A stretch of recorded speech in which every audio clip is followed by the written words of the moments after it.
Welcome back to Smoky Ribs. I'm Russ Jones. Today we're going to be not only talking about prime beef versus a lot of the beef that you can only find in your local supermarkets, but we're also going to be doing an actual comparison. So stay tuned, we'll be right back. If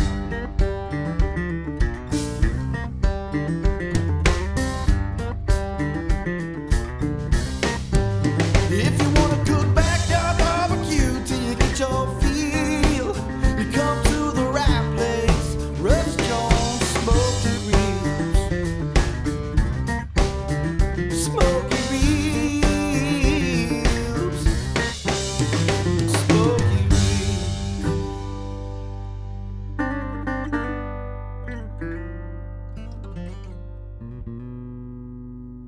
All right, now what I've got laying here on the grill where we'll eventually be cooking is New York strip, and this was provided by Matador Prime Steak Company. This I picked up yesterday.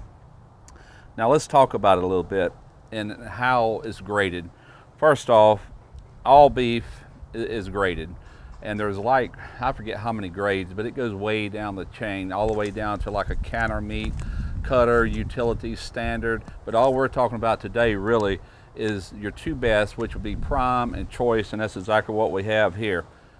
All right, the first thing we're going to talk about is how is beef graded? How does it get that prime grade or that choice? Well, the USDA, they've got certain guidelines that they go by, and all beef is judged by that. Prime, it has 3 levels of how it's graded.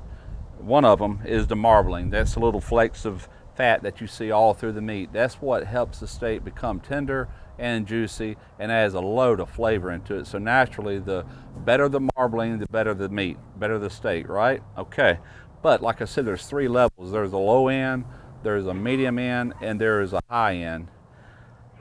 And that's what they look for. Your high end having the most marbling. That's going to be your premium steak above all of it. Now, choice is basically the same way. They're looking at marbling. Now, that's not the only things that they consider. They also consider the age of the beef. So, are you able to find the very highest prime in your big box stores? Some of your supermarkets, your big ones, some of them carry prime. I personally have never found prime in my area, but I have been to some of the big box stores and have seen it. But is it as good as what you'll get like at your high-end 5-star steak restaurants or from your specialty meat purveyors and butcher shops? Is it of that same quality? Well, I'll tell you this, all prime beef makes up about 3.5% to 4% of all beef that is graded throughout the entire U.S. So that's a small amount of prime to begin with. And out of that 4%, not all of it is at the high end. I just explained you got a low end, a medium, and a high. So I don't know the actual percentage of the high end, but it's not much. But your high-end steakhouses, your 5-star high-end steakhouses, your specialty butcher shops, they get first crack at this premium meat for a price. I mean, a good price. And you might ask yourself or wondered in the past why it's so high. Well, that's exactly why. And it's just passed down. Raising the cattle is not cheap. You know, if they're fed right and properly and cared for to produce prime beef, then that's an expensive thing, and somewhere down the line they got to make a profit. So it's just passed on down to eventually to the consumer. That's why the high price for really good meat. Very slim chance that any prime that you buy in a supermarket, if you can find it, or one of these big box chains is going to be the high-end prime. It's going to be the lower end. Now, if you think about it, the low-end prime, it is like right there with the high-end choice. There ain't much separation there. So dollar for dollar, you're probably better off going with the high-end choice versus the low-end prime, which is what you're going to find in all these supermarkets and big box stores that does carry it, because everything else has already been passed over. Your high-end steakhouses, your specialty butchers, they had first crack at it, and if it ends up in one of these stores, that means they done passed it by, they didn't want it, the quality wasn't there, it's not what they're looking for, not for their customers. Now the USDA, they don't tell you a lot of things about the meat that really is important, like what's the breed of the cow, okay? It doesn't tell you the age of the cow. I think the limit is 30 months. It doesn't tell you if it's 30 months or if it's 24 months or whatever. It doesn't tell you that. It doesn't tell you if they were injected with growth hormones and if they were fed real fast right there at the end to fatten them up some. It doesn't tell you any of that. It doesn't tell you how they were cared for. And here's the problem you run into. Let's say you go in to a big box store, you buy a prime steak, and it's pretty good. Let's just say you enjoyed it, had good flavor. You go back in the following week wanting the same experience, and odds are it's not going to taste the same. It's not going to be the same texture because it could have come from a completely different place. A steak raised in Colorado or Nebraska, it's not going to taste like a cow raised down in Georgia or Florida. It's not. It's absolutely not. So that's one thing these specialty meat purveyors, such as Matador Meats, do. They source out, or they do, I know, they source their meat out from the Midwest in Nebraska, a 150-mile radius. All the cattle is within a 150-mile radius, and it's certified Angus beef, all of it. And the thing about it, they don't have to transport the beef very far before it goes to slaughter. The beef you're getting at your grocery stores could have went 1,000 miles, 1,200 miles, and as soon as they come off them trailers, guess what? They're in for slaughter. They're tense, they're stressed, and it's going to show up in the quality of the meat. All right, so I've said all this, and obviously it's reflected in the price. I paid $16.20 with my Winn-Dixie card for these two. The marbling is not near as intense as it is this, so I already know that this is not going to have the same flavor. And as far as tenderness, I don't know. That's a guessing game until you actually bite into it. With this, I already know what that's going to be like.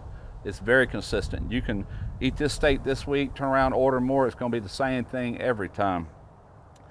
Now, hitting on something else, you notice the difference in the color. This is more of a purple red.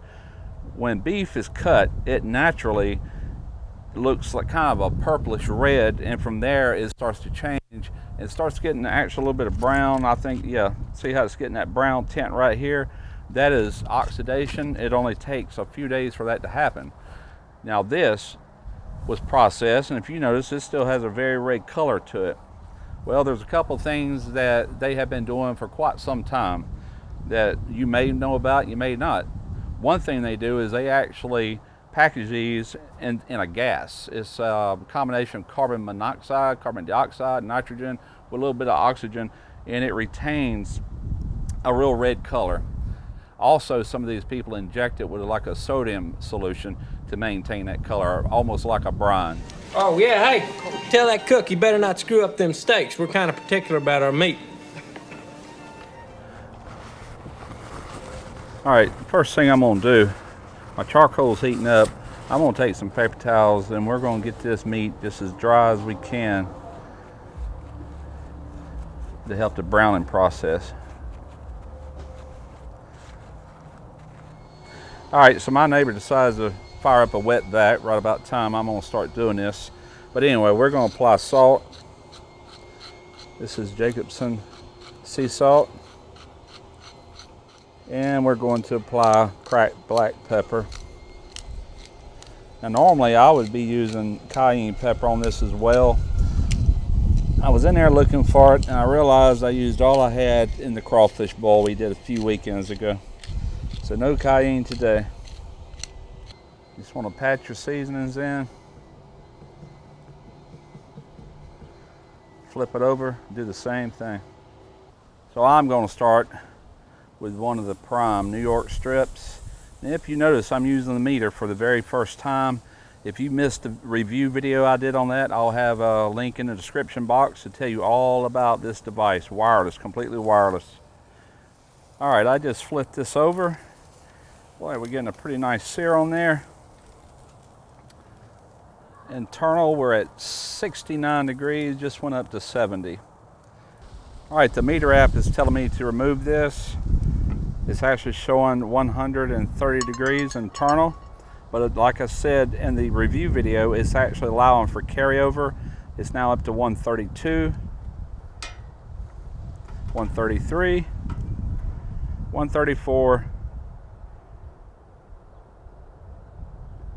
There it is, 135. It's resting, 135, 135. Our ambient temperature there is just being reflected the heat that's still inside of the probe. All right, I just started my app up for this steak. We're gonna lay this on the heat. The meter app has told me to remove this steak. Let's take a look at the backside. Beautimous. Now this is the Choice New York strip. Off we go. We're gonna let it rest. Then we're gonna cut into these and we're gonna do a comparison. All right, so I am going to cut in to the Matador Prime Steak Company steak, and let's see what we have. Oh, it's cutting through really nice. I would say that's a medium rare. Let's give it a chance to oxidize. Let's go in a little bit deeper. Yes, definitely a medium rare, as you can see there as well. All right, I'm just finishing up these other two steaks. Now I'm getting ready, we've all been standing around here and giving our ideas on which one we think tastes best. And so I'm gonna do it on camera. This is a piece of the Matador Prime Steak Company New York strip.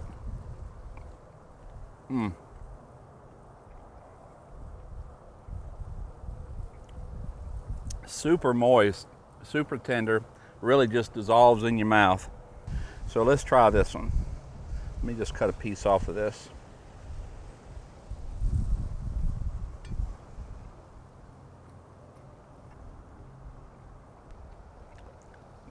Not as tender, but I cut them thin to where it would still be somewhat tender. Definitely more tender, more beef flavor in the Matador Prime Steak. This tastes like any other store-bought steak to me. It just does. Hang on one second. All right, I need to remove my other steak here, let these rest. So yeah, I would definitely give it to Matador Prime Steak over this Choice. This was actually not a bad choice. I went to 2 stores to find this, but it had quite a bit more marbling than what the other store had. The other store, I mean, it had like 1 fleck in it. It was all red, and that was going to be a tough steak. So you really got to know what to look for when you're going shopping for steak. But you definitely can never go wrong by sourcing out, you know, a specialty butcher that deals in the same beef day in, day out. You're not going to go wrong. You know what you're going to get ahead of time. You know it's going to be good. It takes all the guesswork out of it. Yeah, it costs more, but in my opinion, it's well worth it. I'm going to gather up the rest of this steak. We're going to bring it indoors. It's getting awful windy out here. The temperature's dropping again. We're supposed to be in spring, but oh well, so much for that. At any rate, we're going to take this in here. We got some potatoes going as well, and we're going to eat. I hope you enjoyed this video. I hope you learned maybe something on the things that I discussed and help you better select steaks going forward. So until next time, smoke your ribs.